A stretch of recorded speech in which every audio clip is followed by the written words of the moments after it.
अगर कोई भी प्लेयर ऑस्ट्रेलियन टीम का कैप्टन बनता है तो उसके मेन गोल्स क्या होते हैं? ओडीआई वर्ल्ड कप जीतना, एशेज जीतना और बॉर्डर गावस्कर ट्रॉफी जीतना। रिकी पॉन्टिंग को यह सब कुछ अचीव करने के लिए 6 साल लगे थे, जहां पर उन्होंने 2 ओडीआई वर्ल्ड कप जीते। Australia have won the World Cup of 2007. एक एशेज सीरीज जीती और एक बॉर्डर गावस्कर ट्रॉफी भी जीती। Oh, he takes it. Oh, there it is. A victory by 10 wickets. लेकिन एक ऑस्ट्रेलियन कैप्टन था जो कि रिकी पॉन्टिंग से भी 2 हाथ आगे था। उसने सिर्फ 3.5 साल में ही एशेज भी जीती, Australia have beaten England by 5-0. Border Gavaskar trophy भी जीती और ओडीआई वर्ल्ड कप भी जीता। And Australia are champions of the world. जहां पर एक तरफ उसने अपने करियर में बहुत ज्यादा कामयाबी समेटी और लोगों से तारीफ हासिल की, has been one of the leading players in the world. वहीं पर दूसरी जानिब उसे अपने करियर में बहुत ज्यादा बुरा भला भी कहा गया।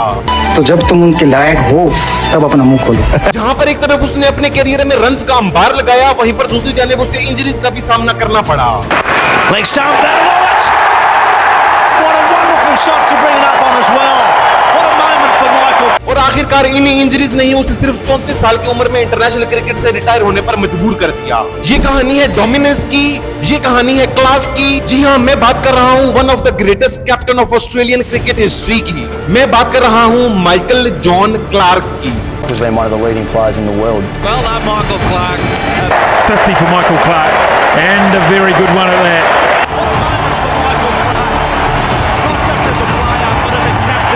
माइकल क्लार्क 1981 को लिवरपूल ऑस्ट्रेलिया में पैदा हुए थे। क्रिकेट का शौक तो बचपन से ही था, इसीलिए वालिद ने उनके इस शौक को देखते हुए उनका admission South Wales cricket club में करवा दिया, जहां पर माइकल क्लार्क ने अपनी शानदार परफॉर्मेंसेस की वजह से हर किसी को इंप्रेस कर दिया था। 1999 में जब इंडिया की टीम ऑस्ट्रेलिया के टूर पर आई टेस्ट सीरीज खेलने के लिए, तो उन्होंने साउथ वेल्स क्रिकेट क्लब के खिलाफ एक साइड मैच खेला। इसी टेस्ट मैच में माइकल क्लार्क ने साउथ वेल्स के लिए अपना टेस्ट डेब्यू भी किया। अपने डेब्यू मैच पर तो वो इतनी खास कोई परफॉर्मेंस नहीं दिखा सके, जहां पर उन्होंने पहली इनिंग्स में 18 और दूसरी इनिंग्स में सिर्फ 2 रन बनाए। लेकिन इसके बाद डोमेस्टिक लेवल पर शानदार परफॉर्मेंसेस दिखाकर आखिरकार उन्हें ऑस्ट्रेलिया की ओडीआई टीम के लिए डेब्यू करने का चांस मिल गया। माइकल क्लार्क ने इंग्लैंड के खिलाफ 2003 में अपना ओडीआई डेब्यू किया। अपने डेब्यू मैच पर ही माइकल क्लार्क ने इंग्लैंड के खिलाफ 39 रन बनाए। उनकी 39 रन की ये इनिंग छोटी इनिंग जरूर थी, लेकिन उसने हर किसी को इंप्रेस कर दिया था। इसके बाद भी वनडे क्रिकेट में उनकी इंप्रेसिव परफॉर्मेंसेस आती रही और इसी वजह से आखिरकार उनके लिए ऑस्ट्रेलिया की टेस्ट टीम का दरवाजा भी खुल गया। 2004 में ऑस्ट्रेलिया की टीम ने इंडिया का टूर करना था, जिसके लिए माइकल क्लार्क को भी ऑस्ट्रेलिया की टीम में सिलेक्ट कर लिया गया। I've seen him before. This is Michael Clark making his debut in Test match cricket. अपने टेस्ट डेब्यू पर ही माइकल क्लार्क ने 151 रन की एक धुआंधार इनिंग्स खेल डाली थी। इस शानदार इनिंग्स ने हर किसी को हैरान कर दिया था। इसी इनिंग्स के साथ ही माइकल क्लार्क ने खुद को टेस्ट क्रिकेट में अनाउंस कर दिया था। Put your hand in the air, raise the bat, young fella. 100 on debut. अभी तक हर किसी को यही लग रहा था कि माइकल क्लार्क एक इंप्रेसिव और अपकमिंग यंग बैट्समैन हैं, लेकिन इसी सीरीज के चौथे टेस्ट मैच में माइकल क्लार्क ने अपनी बॉलिंग के साथ भी हर किसी को हैरान परेशान कर दिया, जहां पर उन्होंने 6 ओवर्स में 6 विकेटें हासिल की, सिर्फ 9 रन देकर, और हर किसी को हैरान परेशान कर दिया। And he's got 6. Well done, Michael Clark. इसके बाद यहां से कभी माइकल क्लार्क ने पीछे मुड़कर नहीं देखा। उसके बाद उन्होंने न्यूजीलैंड के खिलाफ भी सेंचुरी स्कोर की और अपनी बैटिंग का लोहा मनवाया। लेकिन फिर आया माइकल क्लार्क का एक बैड पैच। अगले लगातार 6 टेस्ट मैचेस में से उनकी तरफ से एक सेंचुरी भी नहीं आई। उनकी इसी गिरी हुई परफॉर्मेंस को देखते हुए ऑस्ट्रेलिया ने उन्हें अपनी टेस्ट टीम से ड्रॉप कर दिया। माइकल क्लार्क बजाय इसके कि वो जाकर फेसबुक पर पोस्ट करते कि उनके साथ नाइंसाफी हो रही है, उन्होंने दूसरा रास्ता चुना। उन्होंने डोमेस्टिक क्रिकेट में वापस जाकर कोचेस के साथ काम किया और अपनी बैटिंग को मजीद इंप्रूव किया। जिसके बाद आ जाती है 2006-07 की एशेज सीरीज। इस एशेज सीरीज से पहले शेन वॉटसन इंजर्ड हो गए और शेन वॉटसन की जगह पर माइकल क्लार्क को ऑस्ट्रेलिया की टेस्ट टीम में एक दफा फिर शामिल कर लिया गया। इस सीरीज में माइकल क्लार्क ने शानदार कमबैक किया, जहां पर पहले उन्होंने एडिलेड ओवल में सेंचुरी बनाई और उसके बाद वेका में भी सेंचुरी बनाकर हर किसी को यह बता दिया कि Michael Clarke is back. Third Test 100. उनकी इसी शानदार परफॉर्मेंस की वजह से उन्हें 2007 के ओडीआई वर्ल्ड कप स्क्वाड में भी शामिल कर लिया गया। इस वर्ल्ड कप में भी माइकल क्लार्क ने शानदार परफॉर्मेंस दी, जहां पर उन्होंने 4 हाफ सेंचुरीज की मदद से 389 रन बना डाले और ऑस्ट्रेलिया की जीत में एक अहम किरदार अदा किया। Australia have won the World Cup of 2007.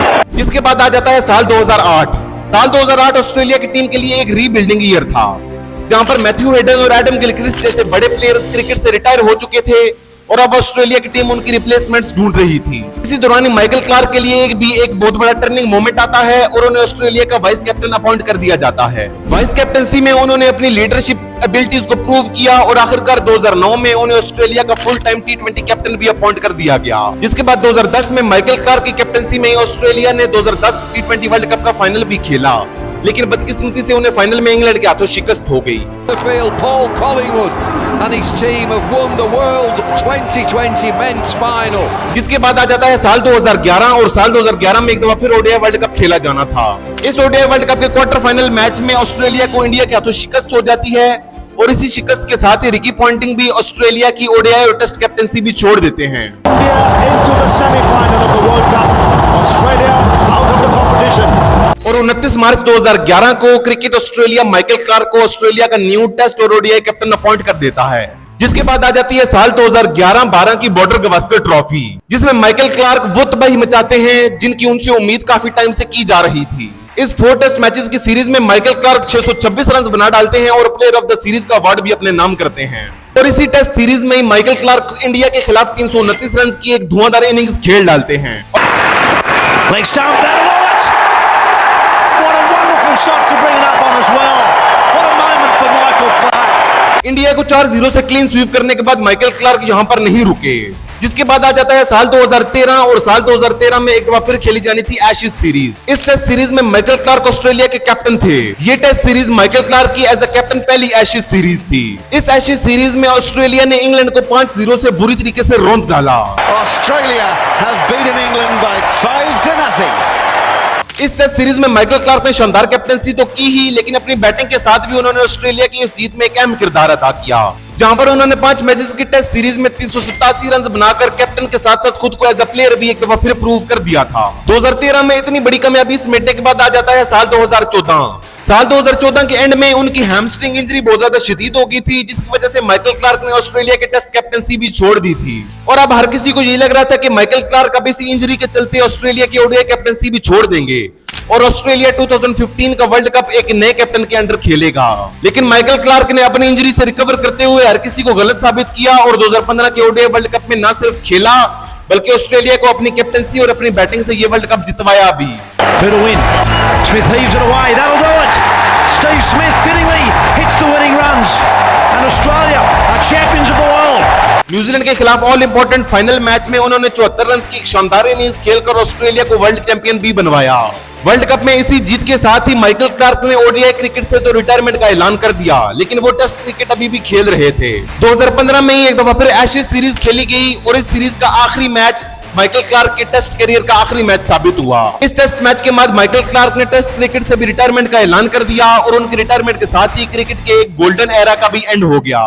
Michael Clarke की कैप्टनसी के हवाले से मिचेल जॉनसन बताते हैं कि उनकी कैप्टनसी में ड्रेसिंग रूम का माहौल निहायत ही टॉक्सिक हो चुका था। माइकल अस्सी कहते हैं कि ये ऑस्ट्रेलियन क्रिकेट के लिए एक टेंस पीरियड था। खैर, इसके पीछे की हकीकत जो भी हो, undoubtedly Michael Clarke Australian cricket history के one of the greatest captain थे। आप हमें कमेंट्स में बताइए कि हमें नेक्स्ट वीडियो किस प्लेयर के बारे में बनानी चाहिए। आज के लिए इतना ही। अपना ख्याल रखिएगा और अपने इस चैनल का भी। अल्लाह हाफिज।